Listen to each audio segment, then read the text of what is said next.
बस stand opposite housing board काली जगहला। Traders tiles and sanitary housing board colony जरसला। हमारे यहाँ UPVC, CPVC pipe, water tank, wall tiles, flooring tiles, Parryware की सैनिटरी वाजबी दामों पर दस्तयाब है।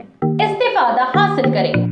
अस्सलाम वालेकुम नाज़रीन, NH TV में आप सभी का इस्तकबाल। बैनुल-अक़वामी कराटे मुकाबलों में किंग शुटोकॉन के तलबा की सलाहियतों का मुज़ाहरा। बानी king Shotokan karate club Jahangir Pasha Qadri Al-Kazmi के मुताबिक किंग शुटोकॉन कराटे क्लब के तलबा ने इतवार को हैदराबाद के कोटला विजय भास्कर रेड्डी इंडोर स्टेडियम में मुनक़िदा बैनुल-अक़वामी कराटे मुकाबले में शानदार तमगे जीते हैं। Mohammed Sabir Pasha white belt, Nooruddin Bhaijan orange belt, Safan Uddin orange belt, Sheikh Aman orange belt, Sai Parneet purple belt, T Mahesh brown belt, Saad bin Abdullah brown belt, Aman Khan brown belt ने की ज़ुमरों में गोल्ड मेडल हासिल किए। इन्होंने कहा कि उस्मान जवाद वाइट बेल्ट, शेख अरसलान, मोहम्मद शरीफ, मोहम्मद अब्दुल कुद्दूस और उदय नवीन कुमार रज़ाकार ने तमगे जीते।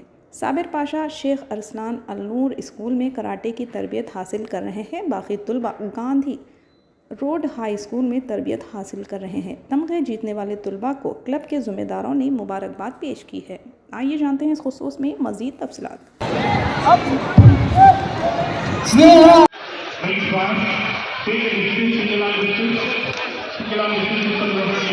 हमारे चैनल को लाइक कीजिए, शेयर कीजिए और सब्सक्राइब करना ना भूलिए।